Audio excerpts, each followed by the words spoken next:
motherfucker, you can't have my cornbread. That's for damn sure. Because if you try to take my cornbread, part 2 of my killing spree gonna begin up in here on your ass right now. If you think about my cornbread, they get the taste out your mouth. That's for damn sure.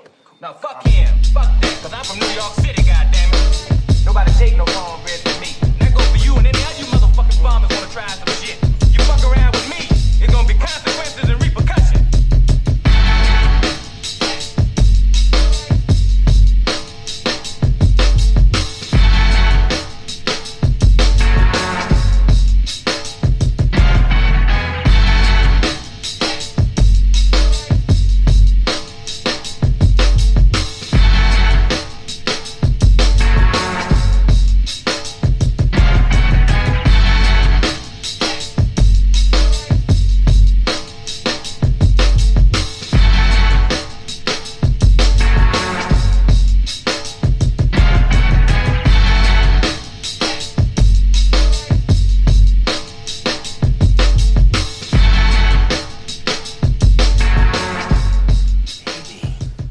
Haters gonna hate, and ain'ters gonna ain't. What's good, everybody? Welcome to another episode of the Barbershop Sports Talk Podcast.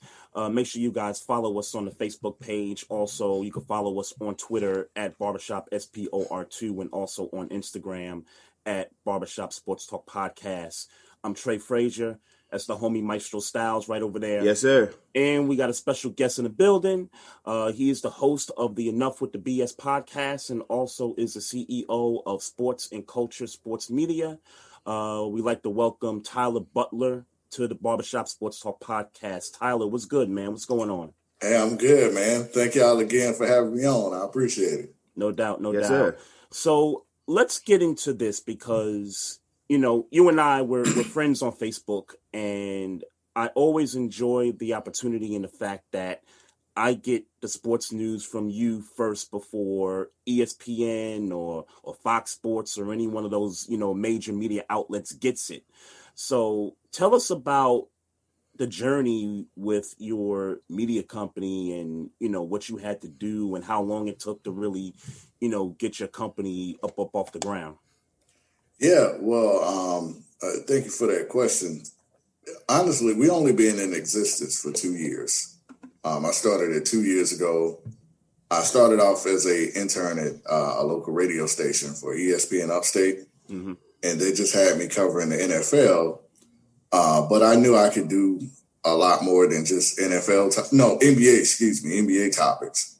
But around here, don't nobody really, according to that radio station, nobody really listens to the NBA.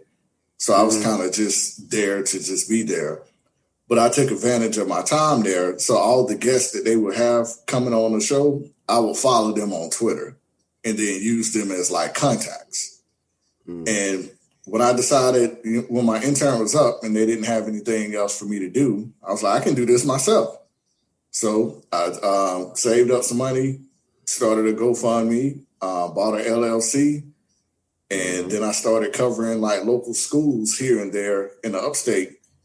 And what got me a lot of connections was covering these small schools because NFL and NBA scouts will actually come there. I just go talk to them, tell them what I want to do. They'll see that I'm genuinely and focused about my craft, exchange contact information, and boom, now you got scouts and insiders just from going to local schools. So I got all that started and they just feed me information, find a really good guy here and there, and I get a lot of information before ESPN get it. Now, to confirm your location, you're located in South Carolina, right? Yes, I'm in Greenville, South Carolina. Okay. Yeah. That's a great school to get some insider scoop from scouts and things like that. Yeah, see, I guess we're, around here, the closest school is Clemson, and then there's South Carolina about 2 hours away. I don't even touch those schools because media-wise, everybody go to them. So I go to the Furmans, the North Greenville College, Legacy Early High School, which chucks out a lot of NBA players. Nick Claxton plays for the Brooklyn Nets. He came from Legacy, so I got to talk to him right here in Greenville. So I attack all the little schools, talk to the NFL scouts, man, and you'd be amazed how many people would just give you information. Yeah. Excuse me. Bless you. Yeah, thank you. So dope. Look, so is it really just as simple? And I'm asking specifically because, as me and Trey has been working and building the podcast, I can't speak for Trey, but I can speak for me. I get a lot of, man, just go to the high schools and start talking to people. Just start covering local, and I know you're speaking about college specifically, but they say go to the schools and just start talking to people, and you'll be surprised on what kind of information you'll find just by talking to the locals. So that's truly just been a recipe that's worked for you? Yeah, absolutely, man. Because that's where I started off at on the high school level, covering Carolina High School and Legacy High School. Because, like I say, scouts will be there, and parents, especially, talk to the parents, because you'll be amazed how many people they know. Especially, like, with the AAU circuit, it seems like everybody is connected. And from covering a high school, I connected with this training facility called D1 in Greenville. And D1 has really been the ultimate blessing because they've put me on to this guy named Ramon Robinson, who's a quarterback legend here in the upstate. But Ramon is connected all over the NFL. So he started this group called the QB Legacy, and I'm connected with them and now starting to do interviews with each individual. They have Ron Veal, who coaches Trevor Lawrence, and also Justin Fields. There's another coach who's the quarterback coach of Lamar Jackson. I'm talking to BJ Hall today. He's also another quarterback coach. So all that is from starting off on the high school level and just gradually making connections. Yeah, that's dope, man. Now, now you've been doing your podcast, Enough with the BS podcast. You've been doing that for how long now? Man, I think we're on year 5. Man, Congrats, man. That's a lot of time for a podcast. Thank you, man. Me and Maestro, we've been doing this. This is going on year 6 for us. So it's congrats to you guys. Appreciate it. Over 200 episodes and counting. So I know how much hard work it is to put a podcast together, as you well know. So you're a Chicago Bulls fan, am I right? Yeah, die hard. Well, so how do you feel about the most recent trade for what's the guy from Orlando, Vucevic? Vucevic. It was needed, man. Zach Levine he's coming up for another contract, and they had to do something to keep him happy, to let him know that they are committed to him. Because there was so many, rumors about Zach was getting traded here and there. Yep. And I think that was a move to let you know that, hey, Zach, we're with you. Not only are we with you, we're willing to get you some help. The future picks kind of hurt, but I mean, they're top 4 protected, so that was smart. Lose Wendell, that's not really a big loss. Wendell was never really available, and there seemed to be some locker room issues there. So what they lost out and what they brought back in, I was extremely satisfied. Are the Bulls making the playoffs? I think they're going to make it as that play-in tournament. Like, with the 9th and 10th seed play in to get into the playoffs. I think they're going to make it there. I don't see them squeaking in 1 through 8 because they're inconsistent. Yeah. So how does that work? Because the 7 and the 10 seed, so what, is that like a 1 game, like winner take all kind of a thing? Yeah. I haven't really been looking. I think it is like a 1 game or a best out of 3 or something like that, just to get in the playoffs. Man, tell me about Zach Levine, man. And you mentioned it. It seems like he is he's the guy right now. Like I don't he's always been good. Like I remember him in Minnesota. He was cool. He was bubbling. But it seemed like this year, it seemed like a switch flipped on the outside looking in. I don't pretend to follow the Bulls like probably you do, but it seemed like a switch flipped this year. Like, tell me what's going on with Zach Levine. Like, what's different? Yeah. Zach finally got a head coach who believes in him. He had so many in Minnesota. I mean, he went through, I believe, like 3 or 4 in Chicago. And with that last coach we had, like Jesus Christ, he didn't know anything about lineups or nothing. So, who's that? Hoiberg, right? No, it wasn't Hoiberg. It was yeah. I don't forgot his name. But it was after Hoiberg because I don't think it was Hoiberg lasted. Hoiberg. Yeah, I don't think Hoiberg lasted 2 years, maybe. He lasted a couple of years, and I mean, Hoiberg, every season that he was there, we made the playoffs. Yeah, that's true. That. I mean, off the to the playoff. Off the Jimmy Butler, off the back of that Derrick Rose, Jimmy Butler situation, I guess because that was after Derrick Rose had got hurt. Yeah, and your boy left. What was that? Was that Thibodeau? No, Thibodeau. The coach. Thibodeau. Yeah, because Thibodeau had kind of left a culture over there that kind of got them in the playoffs. Because I remember you remember that because Hoiberg and Butler was beefing. Yeah, that was, man. Right. Yeah. I remember that. And that coach, his name was Jim Bolin. Yeah. Clown. I remember that. Straight clown. Mm-hmm. I remember the one year they had Rondo. And they could have upset the Celtics in that first round that one year. Yeah, absolutely. That was that Hoy. Yeah, that wasn't that. Yep, that was the last year of Jim Hoiberg. Okay. Yeah. Okay. Mm-hmm. Yeah, they looked surprisingly good that year.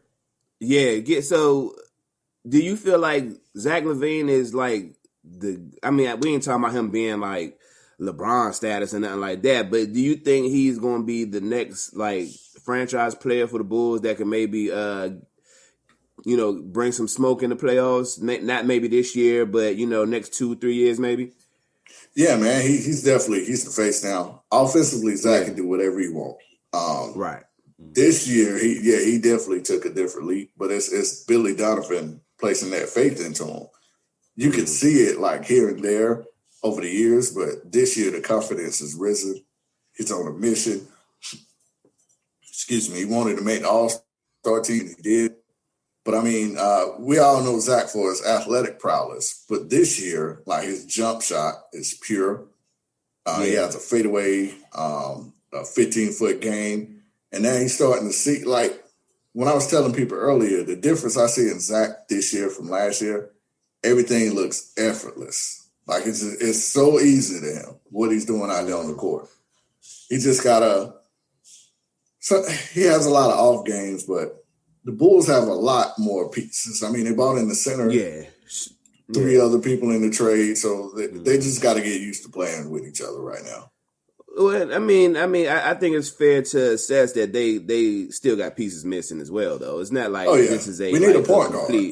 Yeah, they definitely got pieces missing. It's not like we talking about this team is ready for a serious playoff run yet, but you have to. I think it was important to acknowledge. Me and Trey did All-Star projections, before the All-Star game, and I was like, I can't imagine this All-Star game without Zach Levine, and I didn't hear a whole bunch of people talking about him around here in our area as far as guys that was having a good year. But Zach Levine, for me, and in the little basketball that I have been watching this year, because I ain't gonna hold you, with all this going on in the world, the last thing be on my mind a lot of times be let me sit back, drink a brew, and watch NBA. But Zach Levine had definitely been on my radar. So I think y'all got a piece for certain, and I hope they continue to build around him. Yeah, I think it is. The GM, he already said after all those trades, he was like, don't think I'm done. So I think in the offseason, because they tried to get Lonzo Ball in the trade, but the Pelicans wanted another first-round pick, and they kind of had exasperated those making that trade with Orlando. Right. So I think in the offseason, they're probably going to go after Lonzo Ball again. We need a floor general. Yeah, and that would be good. A young boy like Lonzo, that would be good. Yeah, here's how much respect I have for Zach Levine. So there was a game between the Bulls and the Knicks, and I'm a Knicks fan, by the way. And it was a really tight game in the fourth quarter. And in my head, I'm like, we're probably going to lose this game because, number one, the Bulls have Zach Levine and the Knicks don't. That's kind of really how I, looked at that particular game, and that's how much respect I do have for Zach Levine's game. Yeah, man, I'm telling you, he is so great this year. It's just everything is literally it's so easy. But if he had a playmaking point guard beside him, I think that'll take his game to another level because he's having to do so much on his own. He just needs somebody who can set him up. Kobe is great, but Kobe is more like a Lou Williams type guard. He's not a point guard at all. Right. And that's Kobe Hamilton. Kobe White. White, I'm sorry, from UNC, right? Yep, came from North Carolina. Yeah, right. I'm thinking Kobe Hamilton. That's the cat that used to play wide receiver for the Steelers. Man, go ahead. I'm sorry. No, I was honestly, I wanted to know what his football team was, so we could talk about. Yeah, I was just about to ask him because I know he's a big Dallas Cowboys fan. Yeah, I'm a Cowboys fan. Okay, unfortunately. I mean, look, man. For all I ain't gonna lie to you, man. For all the bullshit that be going on in Dallas, y'all still got a roster right now that can make noise. So I mean, I think for me, of course, and I'm a Steelers fan, but of course, if I would love to be in your position right now as a fan. Even though I don't care for all the theatrics and all that, I would love to look at my team and say, man, I think we really got a squad that could go to the Super Bowl in my conference. And I think Dallas is closer to saying that in their conference than Pittsburgh is saying that in their conference. Yeah, I agree with you, man. I remember I look at myself more as a realistic Cowboy fan. And with Dak and Zeke were rookies, I said, okay, in about 5 or 6 years, this team will be Super Bowl contenders. And we're looking at, I think, year 6 right now. So I think this is the year that you'll see some maturity out of Dak and Zeke. I know he's coming off that gruesome injury. I'm a little concerned about that. But it all the reports are saying that he's pretty much back to 100%. He'll be ready to go come training camp. And the NFC East is one of the worst divisions in the league. Dallas has a historically bad defense, but they have a historically great offense. So I'm just hoping that it's going to elevate them at least to win the NFC East. And when you get to the playoffs, you just never know. Well, Tyler, I think the defense is going to be better this year because them hiring Mike Nolan from the previous offseason, and I forgot Mike Nolan even existed before then, that he made that defense bad because with those players the year prior, they weren't that bad. So you take him out of the equation now, and they should be better than what they were last year. I mean, they were 32nd, so they gotta be better. There's no choice for them to. There's no way else to go but up. You know what I'm saying? So or stay right there. I have a hard time believing they're gonna stay right there. The thing is, man, to me, I didn't see not one improvement in the offseason so far for the defense.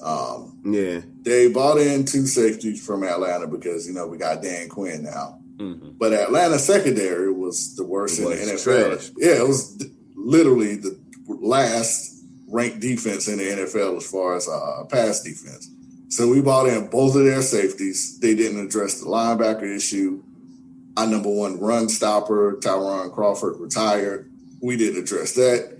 And we lost our number 1 pass rusher, which is Alden Smith, because of reportedly drug-related issues. So they didn't do anything. We're going to see, I guess, in a couple of weeks what they do in the draft, man. But somehow I just got this feeling if Pitts is available at number 10, Jerry's going with the tight end out of Florida.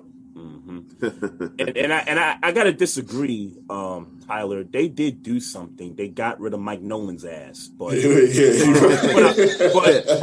by subtraction, right? There you go. But I'll say this though. I think Dan Quinn is a better defensive coordinator than he is a head coach. So the fact that he's going to be focused solely on the defense the way he was in Seattle. Look what the Legion of Boom became because of Dan Quinn.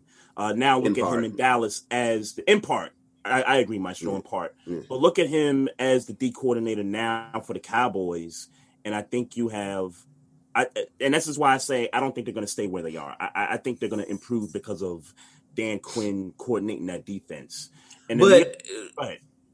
And sure, I agree with you. I was being facetious when they said they could just be stagnant, but when you say they're going to improve projection wise, like where would they have to be in your opinion to be? Let's just get straight to it. What kind of defense would they have to be ranked or play to be Super Bowl contenders? Because I mean, I think with the age of Dak Prescott, the age of Zeke, and like this is kind of the prime time for where their stars are in their prime. They should be getting ready to go. They should be trying to get to the Super Bowl right now. Yes. So what? How good does this defense have to be in order to help out that offense and have a shot to play with the Packers or the Saints or the Buccaneers, obviously? Yeah.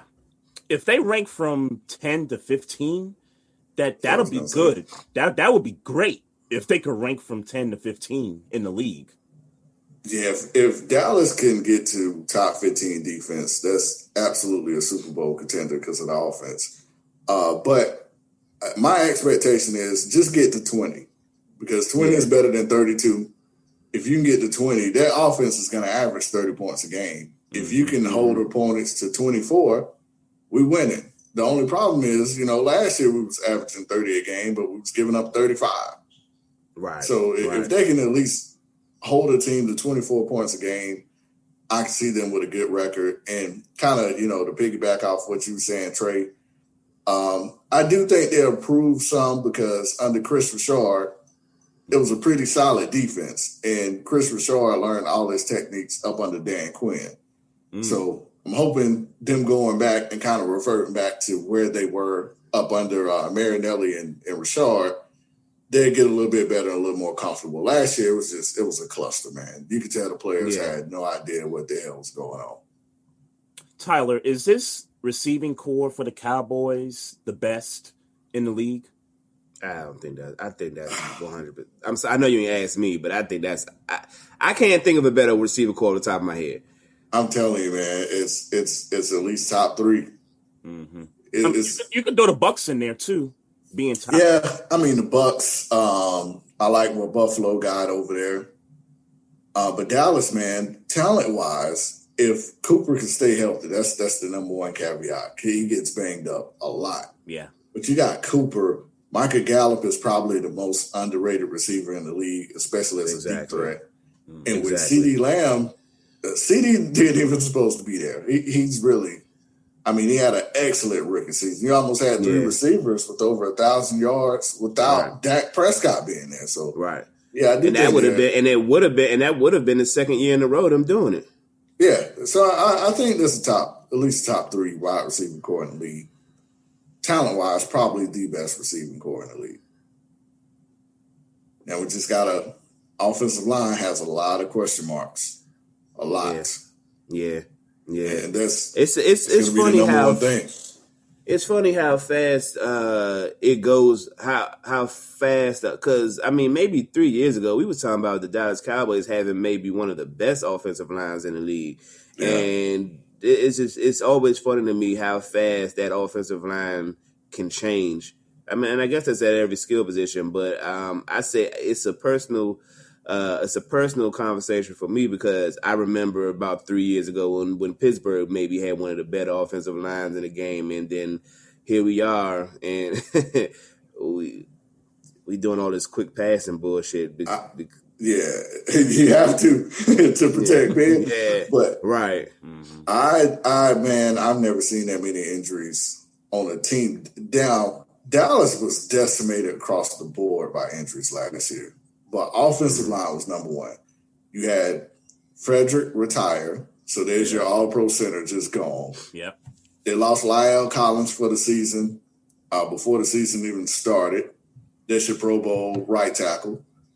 Left tackle, Tyron Smith's body is breaking down. Like, I really think Dallas needs to draft a tackle and look to move on from Smith. But his body can't hold up any longer. The best offensive lineman you have on the team was Zach Martin.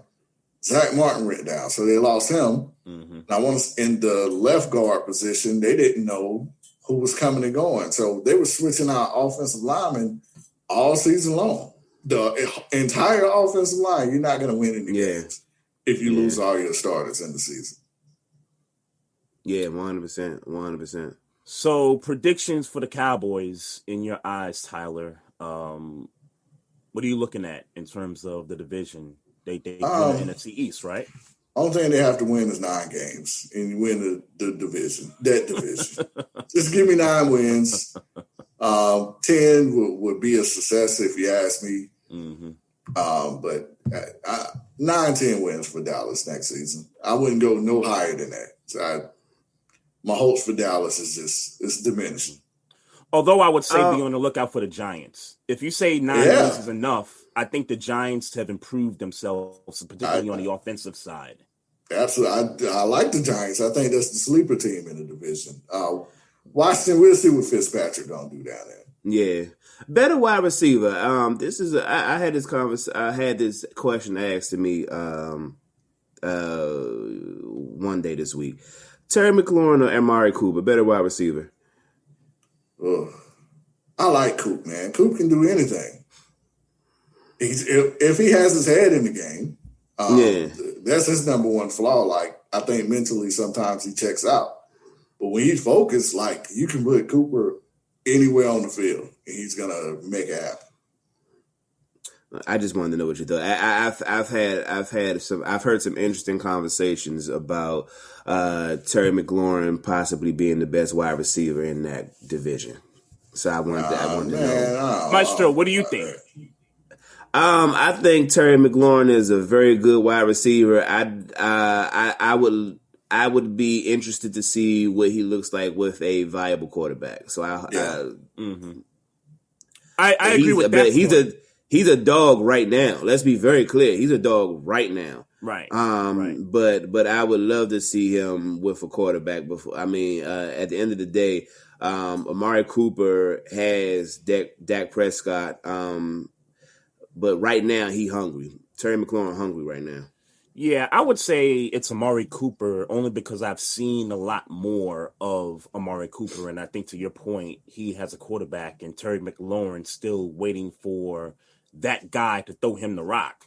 And it'll be interesting to see, if Fitzpatrick can do that. But if you put in my arm to make a decision, right now, forget, obviously, Amari's been in the game longer, and so with certain things that we need to see from McLaurin. But McLaurin looking like a dog right now. I would give the slight edge if you're just talking about what I'm seeing on the field. I would give the slight edge to Terry McLaurin. Yeah, I have to go with Coop. I'm going to say IQ-wise because from a route running ability, he's probably the best route runner in the NFL. Amari Cooper. Amari Cooper, running routes. That's a strong running route. I love Diggs. I'll throw Diggs up there. But I'm telling you, running routes, if you just look at them, break down the film and take a look, Amari Cooper route running is grade A. It's just it's all up here, man. He checks out too much. That's the only thing I don't like about him. Right. Yeah, and that's key because he had those same issues in Oakland. I get Oakland was a terrible team and all those things, but he's had those issues in his career about people saying that maybe he ain't in the game, his head not in the game. I'm gonna say right now, and like I said, I won't hold too much. I won't put too much stock in it for Terry McLaurin because his career is so young, but right now, that boy is a dog. I like him. I was very concerned when the Giants picked him up. I ain't gonna lie. Yeah, I wasn't too happy about it, son. So, Tyler, I got one last question for you. I want to get your thoughts on, and just kind of quickly, just the status of what's going on with the Deshaun Watson case. We know up to this point that 2 women have come forward over the weekend to speak and give their statements. And as a matter of fact, I was just talking to another podcaster about this over the weekend that the lawyer that's representing these guys, Tony Busby, I think is his name, he actually IG lived their entire statements, which I've never seen from an attorney ever. I've never seen that before. So up to this point now, and I think they're being forced to have more women come forward, if I'm not mistaken.